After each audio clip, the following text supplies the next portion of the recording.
parlerai de personnes séquestrées qui étaient en train de subir des tortures les plus pires. Comment dirais-je, le 28 septembre et les jours qui ont suivi. Tout ce que Paul Mansa Guilavogui a déclaré ici, tout est faux. Paul Mansa Guilavogui était au stade du 28 septembre. 3 pick-up des bérets rouges ont quitté le camp Koundara pour se rendre au stade du 28 septembre. Tous ces bérets rouges ont massacré, blessé, bastonné des gens avant de prendre un lot de manifestants pour les déporter au camp Koundara afin de les torturer copieusement dans leur camp. Il vous a dit qu'il a fait 5 jours de torture avant d'être libéré avec son groupe. Donc tout ce qu'il a dit ici, tout est faux. Il fait partie des gens qui ont massacré les gens au stade du 28 septembre et des gens qui ont torturé ces détenus-là. Vous avez compris ce qui s'est passé. En réalité, le colonel Moussa Kebro Kamara n'a sauvé personne le 28 septembre et les jours qui ont suivi. Il a plutôt été le meneur de ce massacre du 28 septembre. Il est à l'amont et à l'aval.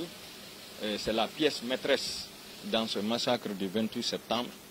Il a voulu, comment dirais-je, enlever le président Cellou Dalein Diallo pour l'amener soit au camp, soit à un lieu inconnu, très certainement pour le massacrer, comme ça on ne parlera plus de Cellou Dalein.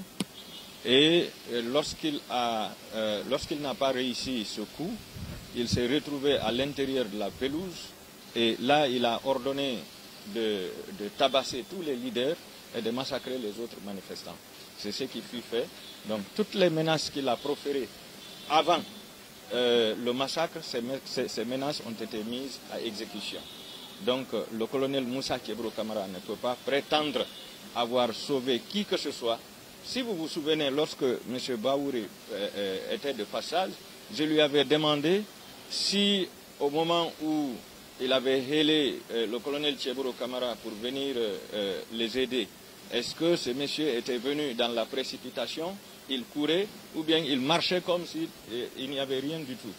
Il a répondu que l'autre marchait comme s'il n'y avait rien du tout. Alors que pour le cas du commandant Toumba, selon les leaders politiques, il courait. Il a couru lorsqu'il les assistait pour aller les installer dans le véhicule. Et après les avoir installés, il a couru pour repartir au stade pour aller rechercher Cellou Dalein Diallo. C'est comme ça qu'on peut sauver quelqu'un. Mais selon notre client, le colonel Moussa Kebro Kamara n'a pas du tout apporté une quelconque assistance à qui que ce soit. Il a plutôt participé au massacre pour avoir ordonné à ces éléments et aux bérets rouges, aux policiers qui étaient là, de tirer, d'ouvrir le feu sur les manifestants et de frapper tous les leaders politiques.